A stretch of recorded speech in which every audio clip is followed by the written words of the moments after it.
I'm Jalen Banks live in Beaver Dam with the latest on the Amber Alert on Beaver Dam teenage girl Sophia Franklin, who was last seen with a 40-year-old Arkansas man. Heating or eating, it's a choice no one should have to make. Coming up, we'll show you how you can help your neighbors in need stay a little warmer this winter. And later we head to Madison Technical College for a sneak peek at an art gallery that shines a light on the Black community. We welcome you to News 3 Now at 6. Good evening, everyone. I'm Sarah Carlson. Eric Franke is off tonight. That Amber Alert for Sophia Franklin, a 16-year-old Beaver Dam girl, is still active. Authorities say she was last seen in Beaver Dam at 9 o'clock Sunday night. She's believed to be with 40-year-old Arkansas man Gary Day. Our Jalen Banks has been in Beaver Dam today, and he joins us now with the latest. Jalen, what have you heard? Good evening, Sarah. I'm at Baptist Bible Church here in Beaver Dam, where the Franklin family will be holding a time of prayer, as they called it, for Sophia and the law enforcement officers involved in her search. That is just in 30 minutes from now. Now, earlier today, News 3 were able to obtain the criminal complaint on Day in the incident. And the criminal complaint shows that there is a history between him and Sophia Franklin. Gary Day has been charged on 2 counts of child abduction and 2 counts of child enticement.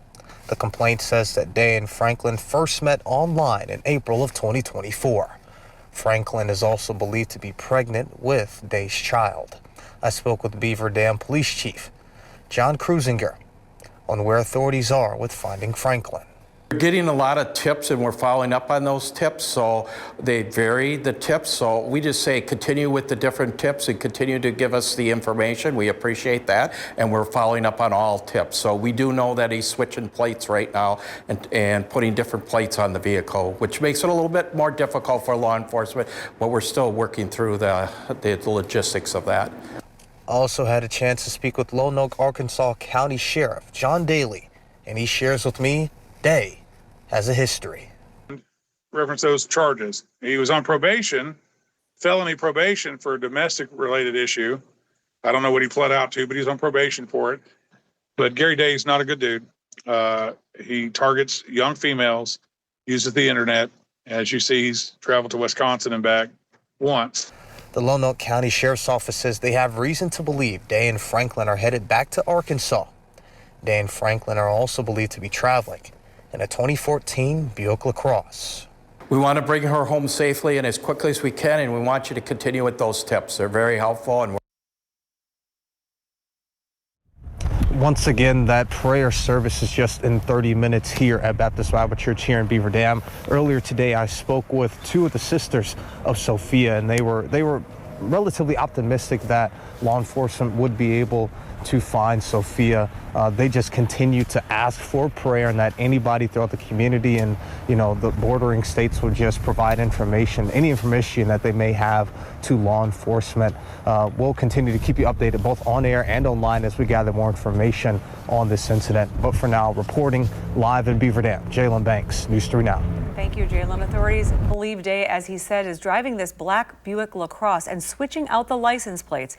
This is important. The last known plates were the Pennsylvania and read KGW 5186.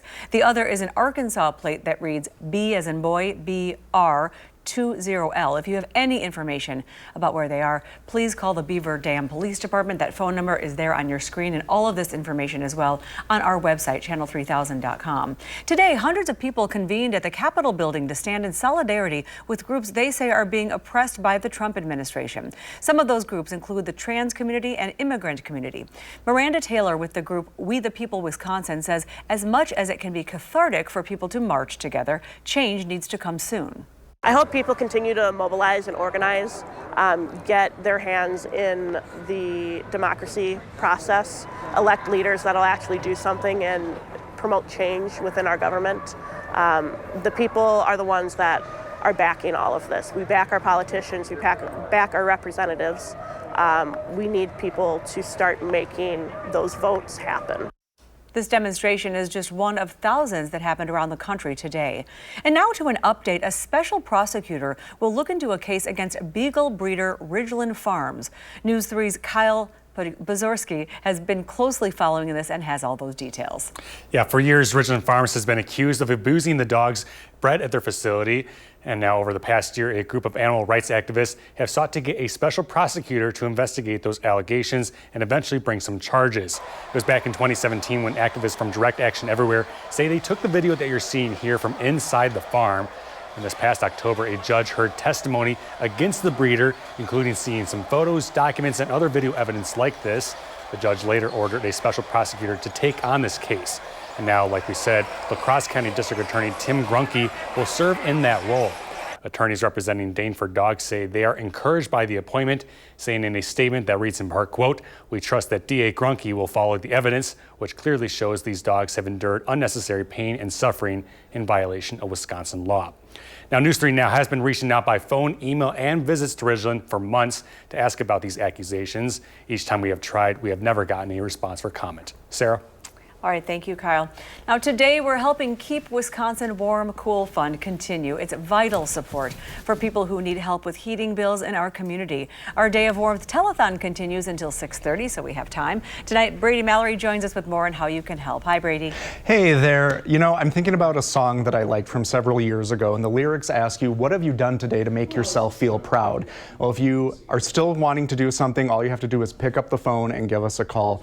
Our operators have been so busy, and we want to thank you for your generosity helping your neighbors who need a little extra help with their heating and cooling bills. I'm back with my pal Noel, and we've raised more than how much? 22,000. Wow. How big of a deal is that? It is a big deal because it's just a small amount that goes to a family will help them get on a payment plan, will help them put food on the table. So anything from $1 to whatever amount the person can donate will help, especially when that donation that will do from 2 to 1. Yeah. So that is a great help that we're getting from the entire community. Thank you very much. And remember, every little bit helps. If you have $1, we will take it. Just give our operators a call. You can talk with them. They're swapping recipes, I hear, whatever you want to talk about. But we need your help. So just call 608-270-2833. You can also go online at kwwf.org/donate, and you can be proud of yourself for helping people out. Sarah, back to you. Thank you so much, Brady. Great to see. And now turning to the weather, some of us may see a little bit of snow tonight. Here is Chief Meteorologist Alex Harrington with the first warned weather forecast. Hey, Sarah, yeah, getting word from the National Weather Service that with the chance of snow tonight, we also have that chance of freezing drizzle, and there are reports of freezing drizzle starting to come down in northeast Iowa, northwestern Illinois, and parts of southwestern Wisconsin. Let's take a look at radar 3000. There's nothing in Dane County right now. That will change as we go through the evening hours. And as I widen things out here, it doesn't look like there's anything on radar 3000 right now. And that goes to show a very important point. Freezing drizzle sometimes is so light it can't be picked up by the radar. Eventually, though, as we put future track into motion, that precipitation will get a little bit heavier. Note the pink from the Dells to Lone Rock to Madison and points to south and east, and then the white to the north. That's that dividing line of the snow chances towards Camp Douglas. That light glaze of ice still a possibility here over south central Wisconsin, including Madison and Janesville and Monroe. The greater ice accumulation, where the impacts are likely going to be more significant, do look like at this point in time they'll stay further to the south in northern Illinois. And we also have a wind advisory for tomorrow when we trade the wintry stuff for windy stuff as we go on into Thursday. Planning our evening, by the time we get to 9 o'clock, 10 o'clock, little light snow here in Madison mixed in with that freezing drizzle, and that carries on through at least the early morning hours of Thursday. Coming up in Maine weather, I'll show you how much ice we can expect, how much snow we can expect, the latest on more snow on Saturday, and how windy Thursday will be. All right, thank you, Alex. And coming up next, we'll be checking in again with the Day of Warmth telethon. But first, how an upcoming art gallery looks to honor the memory of a former academic advisor at Madison College. We'll be right back.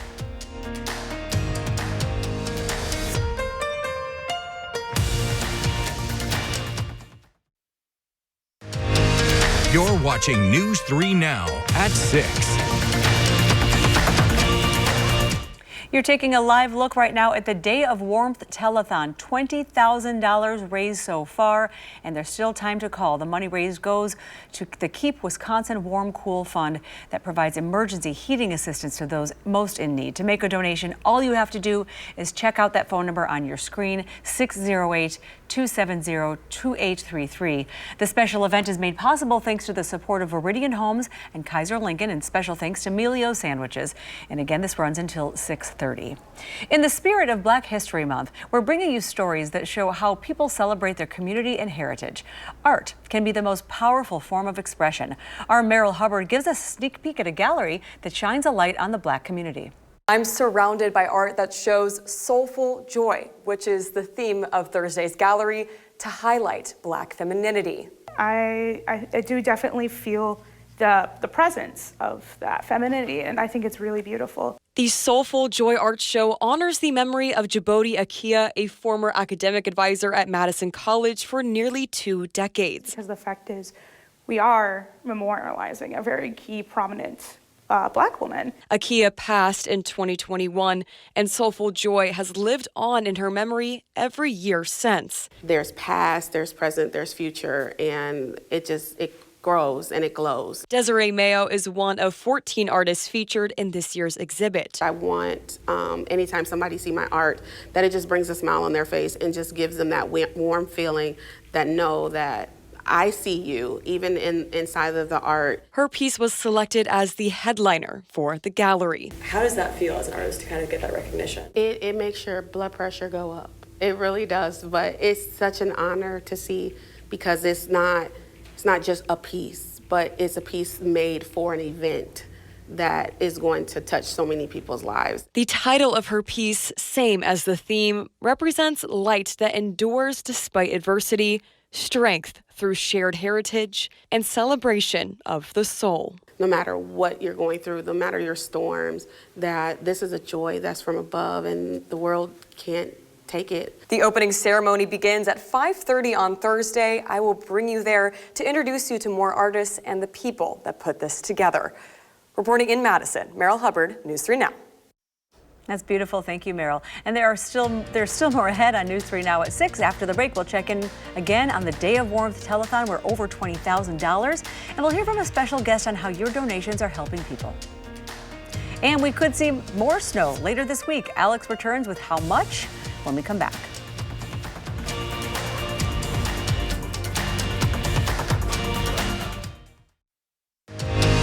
You're watching News 3 Now at 6.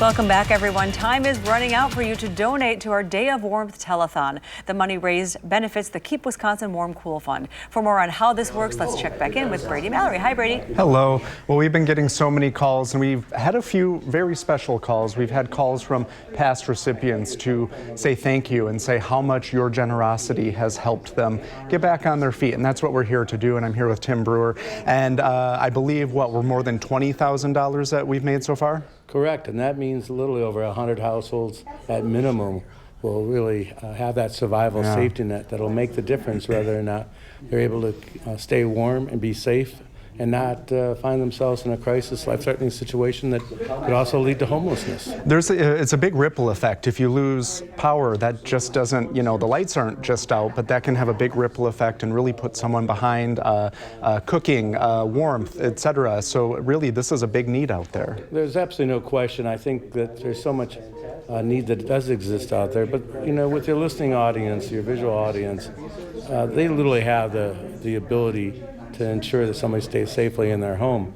When many go to bed this evening and get into their nice comfy bed, recognize that there's literally thousands of people, because of their pride or the fact they become victims of poverty, that are going down and shutting down their furnaces, or they're turning their furnaces completely off, or turning on their gas stove. And because of the generosity and support, and for choosing the Keep Wisconsin Warm Cool Fund, many of those same households will be able to keep their heat and power on, and they won't have to go down to that grisly basement and or place themselves in a carbon monoxide situation with their gas stove. So we cannot thank enough all the sponsors and our friends from WISC-TV and Channel 3000, and particularly your donors who have really made such a difference this evening. Yeah, there's a proverb, I'll loosely quote it, you are planting seeds for trees that you might not ever see grow, but they will provide shade for other people. And you've heard some of the impact when people say, wow, this really helped me. Do those stories still touch your heart? Oh, there's absolutely no question. It's just not one or two or five, but literally hundreds a day that comes in. Like an elderly couple that were up on the third floor of their old farmhouse and with their dog and a space heater. Their pipes have frozen recently, and we just on a fluke heard from them. And within hours, we were able to literally save that life. And at this particular point, you have to take a step back and say to yourself, hey, that old piece of America is alive and well today because you have that kind of generosity. And we were able, because that household fell between the cracks, we were able to utilize 95 cents on every dollar to get those pipes fixed, the heat furnace turned back on, and they're safely in their homes at 84 and 86 years old. Wonderful. Thank you very much, Tim. Thank you, and everybody. You're making such a difference. We are all connected. There's still time to call 608-270-2833. Sarah, back to you. Wonderful. Thank you both. And we have a lot of active weather on the way. Isn't that right, Alex? That's right. We have freezing drizzle that's being reported over southwestern Wisconsin. That's going to continue to enhance. Not here in Dane County yet, and it's hard to pick up with radar 3000, but eventually we will see more pink form over southwestern Wisconsin and move off towards the north and towards the east. By the time we get to 7, 8, 9 o'clock, that freezing drizzle will make it to the ground. That can cause a light glaze, a little bit of light snow north and west towards the Dells. We keep that freezing precipitation in the form of mostly freezing drizzle, which can accumulate a little bit and cause icy spots and stretches overnight tonight. The good news is that precipitation is out of here by the time we get to the rush hour morning commute tomorrow on Thursday. So I want to emphasize, even though the overall ice amounts are very low, just a little bit of that glaze is going to cause some slippery spots and stretches. The snow potential a little bit higher north of Madison, that could cause a couple of slippery spots as we go into the overnight hours and then into the early part of Thursday. If you see the ground looking wet outside, pavement looking wet, it is not wet, folks. This is going to be frozen because the temperatures are well below 32 degrees across all of southern Wisconsin. So what falls on an untreated surface is going to freeze tonight, and we will be looking at a couple of slick spots, as I've already mentioned. But we warm up well into the 30s as we get into Thursday. That will melt those slick spots away, but then we trade that in with breezy conditions. Wind advisory for Green Lake County and areas north and east of Madison, but we will all be windy with wind gusts 30 to 40 miles per hour through a good portion of the day. It doesn't last long. By the time we get into Friday, those winds relax as we get into the morning hours. Then we turn our attention to Saturday. That could be a snowmaker for the entire state of Wisconsin. A sneak peek of what that looks like. Best chances for snow, Madison and points to the north. Areas up towards central Wisconsin could be looking at upwards of 6 inches of snow. So 3 inches up towards Juneau, Adams, Marquette, and Green Lake counties. That's our conservative estimate right now. 1 to 3 in Madison, lesser amounts towards the Wisconsin-Illinois border. We're keeping an eye on the track of this weather system. Some of the weather models have it to the north, some weather models have it to the south. We'll have more information as we get a little bit closer to the event. Now, I'm going to step out of the way here. A couple of photos here before we take you to break, but we'll come back to sports in a moment. I had the opportunity to go to C.H. Bird Elementary School in Sun Prairie. Here's our final photo together. I got a couple more to show. Great questions from the second graders today, and thank you so much for having me come out. When you join us tonight at the 10 o'clock newscast, I will have the full visit of pictures from my Alex Goes to School adventure in Sun Prairie. We'll be back with sports next.